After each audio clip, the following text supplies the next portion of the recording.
दोस्तों जल्दी से आप अपने चैनल और गुरुजी को सब्सक्राइब करें और इस घंटी पर क्लिक कर दें ताकि आपको पता चल जाए कि आपका इंग्लिश का पीरियड शुरू हो चुका है। हेलो स्टूडेंट्स, कैसे हो आप लोग? आई होप सब बढ़िया होंगे।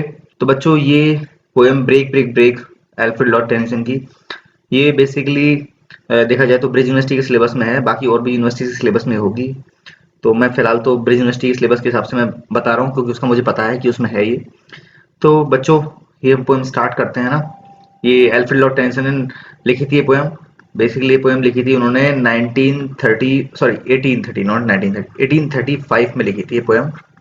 और लेकिन पब्लिश ये 1842 में जाके हुई थी। ये पोएम लिखी गई है, उनके एक फ्रेंड थे, बहुत ही क्लोज फ्रेंड, आर्थर हालम, जिनकी डेथ हो गई थी 1833 में, है ना। आर्थर हालम बहुत ही फेमस, मतलब ये नाम इतना फेमस इसलिए हो गया क्योंकि ये एक तरह से बोल सकते हो आपकी टेनिसन के मित्र रहे थे। टेनिसन ने इनके ऊपर कई पोएम लिखी हैं, बहुत ही फेमस पोएम लिखी है। इन मेमोरियम इनकी याद में लिखी है, ब्रेक ब्रेक ब्रेक इनकी याद में लिखी गई है ना। तो ये आर्थर आलम की याद में लिखी गई एक एलेजी है, एक तरीके से शोक गीत बोल सकते हो आप इसको। क्या है ये? एलेजी, शोक गीत, दुख में लिखी गई पोएम, एक तरीके वैसे ही मान सकते हो आप।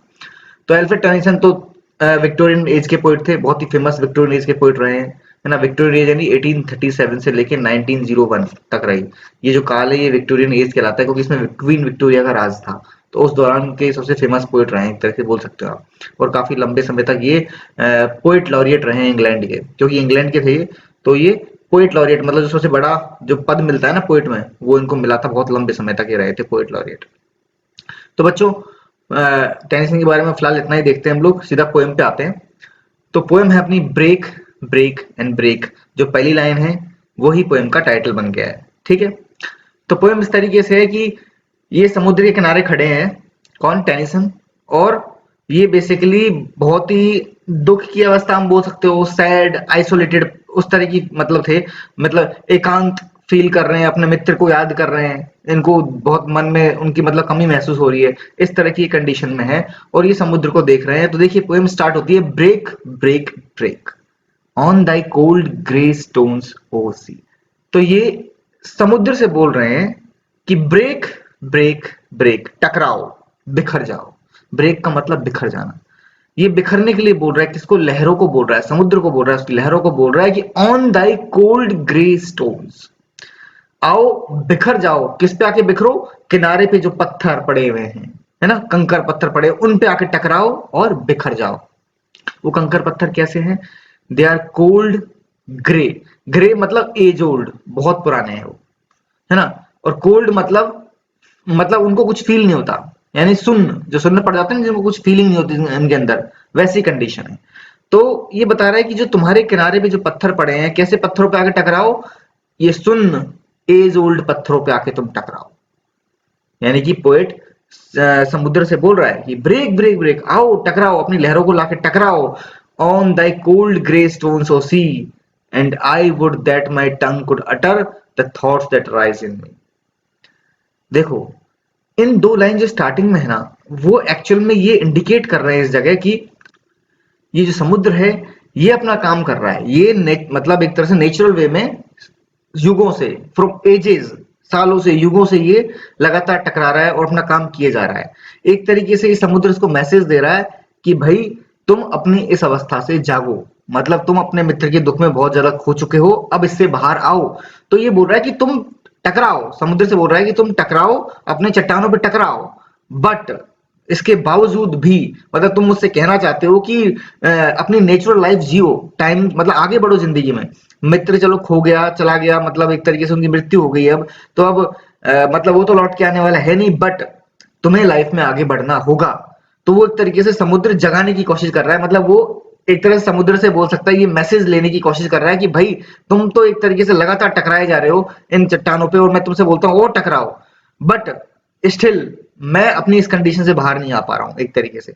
तो बोल रहा है I wish I would that my tongue could utter the thoughts that rise in me. तो बोल रहा आई, या आई वुड को हम बोल सकते हैं आई विश, एक तरीके से कि मैं इच्छा जताता हूं कि काश मेरी ये जीभ है ना वो बोल पाती, the thoughts that rise in me, कि मेरे अंदर क्या विचार पनप रहे हैं। मतलब समुद्र, तुम लगातार टकरा रहे हो, तुम अपना काम कर रहे हो, और तुम्हारा ये जो टकराना है ना, वो एक तरीके से मुझे मेरी इस अवस्था से जगाने में मतलब हेल्प कर सकता है बेसिकली, मतलब वैसे मान सकते हो, बट स्टिल मैं अभी तक अपने थॉट्स विचार व्यक्त नहीं कर पा रहा हूँ, मैं कैसा फील कर रहा हूँ, मतलब मैं एकदम सुन्न हो गया हूँ मैं खुद ही। वो ये बोलना चाह रहे हैं, मेरी जीभ बोल नहीं पा रही है कि मैं कैसा महसूस कर रहा हूँ। मैं एक तरह से उस अवस्था में पहुंच गया हूँ जब मेरे अंदर फीलिंग्स ही बहुत कम पड़ गई हैं या फिर खत्म सी हो गई हैं। तो मैं बता नहीं सकता कि मैं कैसा महसूस कर रहा हूँ, मैं किस अवस्था में पहुंच गया हूँ। ओह well for the fisherman's boy. अब देखो, कवि देखता है कि भाई एक फिशरमैन का लड़का है ना, उसकी तरफ देखते बोलता है oh well for the fisherman's boy that he shouts with his sister at play. कि देखो, वो फिशरमैन का लड़का, वो अपनी बहन के साथ में खेल रहा है और चिल्ला रहा है, तो वेल फॉर द, ये अच्छा है उसके लिए। कवि बोल रहा है कि well for the fisherman's boy, उसके लिए बढ़िया है कि वो कम से कम चिल्ला पा रहा है, खुश होकर अपनी बहन के साथ में खेल पा रहा है। O well for the sailor lad, वो देखो वो नाविक का लड़का, उसके लिए भी अच्छी बात है ये, that he sings in his boat on that bay, कि वो खाड़ी में जो उसकी नाव खड़ी है उसके ऊपर बैठ के आराम से गीत गा रहा है। मतलब ये लोग अपनी नॉर्मल लाइफ जी रहे हैं, ये इनके लिए बढ़िया है। I am happy for them. मतलब पोइट बोल रहा है मैं इनके लिए खुश हूँ, ये अच्छा है इनके लिए, कम से कम वो फिशरमैन का लड़का अपनी बहन के साथ में आराम से खेल रहा है ना। और जो सीलर का लड़का है वो क्या कर रहा है, वो सीलर लेड गाना गा रहा है अपनी नाव में बैठ के। तो मतलब वो अपनी नेचुरल लाइफ को जी रहे हैं, मुझे पता है वो जी पा रहे हैं, बट मैं कोशिश करते हुए भी नहीं कर पा रहा हूँ। मतलब वो ये बोलना चाह रहा है कि मैं अपनी भावनाएं व्यक्त नहीं कर पा रहा हूँ, मैं इनकी तरह नेचुरल लाइफ नहीं जी पा रहा हूँ, मैं अपने फ्रेंड के लॉस को अभी तक भुला नहीं पाया हूँ, मैं उस दुख से बाहर आ नहीं पाया हूँ। And the stately ships go on to their haven under the hill. और देखो वो जहाज, वो बहुत बड़े मैग्निफिसेंट लार्ज जहाज, या बोल सकते हो स्टेटली शिप का मतलब रॉयल शिप भी। तो वो महान मतलब बड़े भव्य रॉयल शिप जो है ना, वो अपने हेवन, हेवन मतलब पोर्ट जहाँ पे शिप्स खाली होते हैं भरते हैं, है ना, थोड़ी देर के लिए, मतलब वहां पर शेल्टर लेते हैं, शरण लेते हैं। ठीक है। तो जो स्टेटली शिप्स है वो अपने हेवन में चले गए हैं पहाड़ी के नीचे। ठीक है। तो मतलब वो भी अपना काम कर रहे हैं, वो भी अपना काम निरंतर कर रहे हैं, अपने पोर्ट पे जा रहे हैं आ रहे हैं, वो भी अपने नेचुरल लाइफ को फॉलो कर रहे हैं। ये सब चीजें इंडिकेट कर रही है पोइट को कि be natural in life, life में आगे बढ़ो, मृत्यु होती रहेगी, लोग आते रहेंगे जाते रहेंगे, पर तुम एक जगह मत रुको, तुम लाइफ में आगे बढ़ो। But o for the touch of a vanished hand and the sound of a voice that is still. परंतु उनको यहाँ अपना मित्र वापस एक बार याद आता है कि पर touch of a vanished hand, वो खो चुका हाथ, वो वेनिस्ड हैंड, वो खो चुका हाथी। वेनिस्ड हैंड जो है ना, ये एक सिनक डकी है। क्या है? सिनक डकी। ठीक है। एच नहीं आएगा, सिनक डकी है। सिनक डकी एक ऐसी फिगर ऑफ स्पीच होती है जिसमें बॉडी के किसी एक हिस्से को लेके पूरी बॉडी को इंडिकेट किया जाता है। जैसे बोलते हैं ना hands are working, hands are working मतलब वर्कर्स आर वर्किंग, वर्कर्स के हाथ को पूरे वर्कर के लिए एक तरह से यूज किया गया है। तो उसी तरीके से वेनिस्ड हैंड, वेनिस्ड हैंड मतलब वो गायब हो चुका हाथ, यानी कि किसका साथ? उसके मित्र का साथ, यानी उसके मित्र की बात हो रही है। वेनिस्ड हैंड, उसका सिर्फ एक हाथ वर्ड इस्तेमाल करके पूरे मित्र को दर्शाया गया है, इसलिए यहाँ पर सिनक डकी यूज हुआ है। ठीक है। तो but o for the touch of a vanished hand, परंतु उसका स्पर्श मुझे आज भी याद है। And the sound of a voice that is still, और वो आवाज, उसकी वो आवाज, वो साउंड, वो आज भी मेरे अंदर बिल्कुल वैसी की वैसी ही है। यानी उसको अपना मित्र पूरा अभी तक, मतलब वो बिल्कुल कुछ नहीं भूला है उसके बारे में, उसको उसका स्पर्श, उसकी आवाज सब बिल्कुल ढंग से याद है। तो बोल रहा है ये सब लोग, ये सब चीजें, ये लाइफ, ये जो नजारे हैं, ये मुझे इंडिकेट कर रहे हैं कि move on in the life, life में आगे बढ़ो, बट मैं नहीं कर पा रहा हूँ क्योंकि मुझे आज भी उसका स्पर्श याद है, मुझे आज भी उसकी आवाज याद है, मैं अभी तक ये सब चीजें अपने जहन में लेके बैठा हूँ। Break break break at the foot of the crags O sea. और वो समुद्र से बोल रहा है कि तुम टूटो, आओ टकराओ, at the foot of the crags O sea, अपने तुम्हारे अंदर जो बहुत बड़ी बड़ी चट्टाने हैं, जो छोटी छोटी पहाड़ियां हैं, जो पहाड़ियां हैं, उन सबकी फुट, पैरों पे आके टकराओ तुम। समुद्र में चट्टाने पहाड़ियां सब होती है ना, तो उन पे आके टकराओ तुम। But the tender grace of a day that is dead will never come back to me. मतलब तुम मुझे खूब ट्राई कर रहे हो कि मैं जागू अपनी इस अवस्था से, मैं इस अवस्था से बाहर आऊं, तुम आओ टकराओ, ओ टकराओ। किन पे टकराओ? इन समुद्र के अंदर चट्टानों पे टकराओ, पहाड़ियों पे टकराओ, उनके पहाड़ियों के नीचे टकराओ, मतलब फुट, यानी पहाड़ी खड़ी है उसके पानी नीचे टकराओ उसे।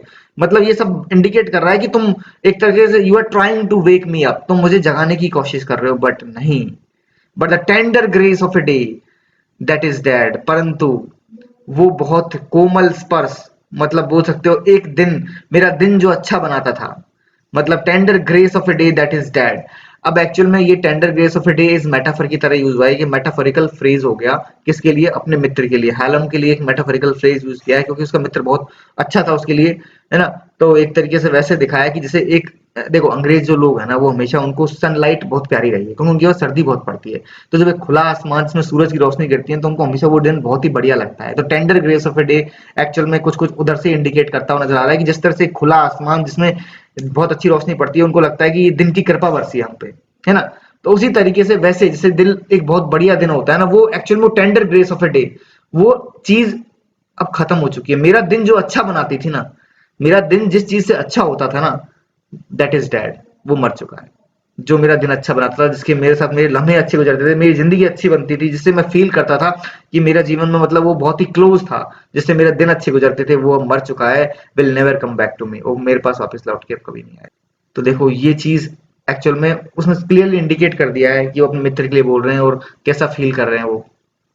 तो पहली लाइन जो ब्रेक ब्रेक ब्रेक, ये जो बार बार break break break indicate repetition हो रहा है ना, एक्चुअल में इसे एनाफोरा बोलते हैं। क्या बोलते हैं?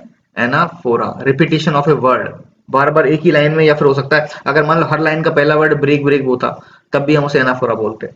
ठीक है, repetition of the same words again and again. तो ये हो गया एनाफोरा। साथ में इसमें जो सी है ना, समुद्र, वो भी एक मेटाफर है। पूरे एक मतलब एक्सटेंडेड मेटाफर बोलोगे, पूरी पोएम में वो फैला हुआ है। एक्सटेंडेड मेटाफर वो होता है जो मेटाफर पूरी पोएम में या फिर एक बड़े स्टैंजा में या पूरे स्टैंजा में जो हो।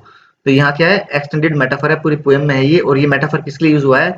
ये यूज हुआ है एक तरीके से वर्ल्ड के लिए, इस संसार के लिए, जो एक्चुअल में हमको मतलब बता रहा है कि you have to move on in the life, कि आपको लाइफ में आगे बढ़ना पड़ेगा। तो ये संसार के लिए एक मेटाफर है।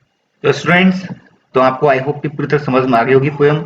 और मैं उम्मीद करता हूँ कि आप एग्जाम अच्छा करेंगे इस एक्सप्लेनेशन के आधार पे। अगर आपको कोई डाउट हो तो आप कमेंट बॉक्स में मेरे से पूछ सकते हैं, मैं आपके डाउट्स वहां पर क्लियर कर दूंगा। तो ठीक है बच्चों, मिलूंगा नेक्स्ट लेक्चर में। Till then good bye, see you soon, take care.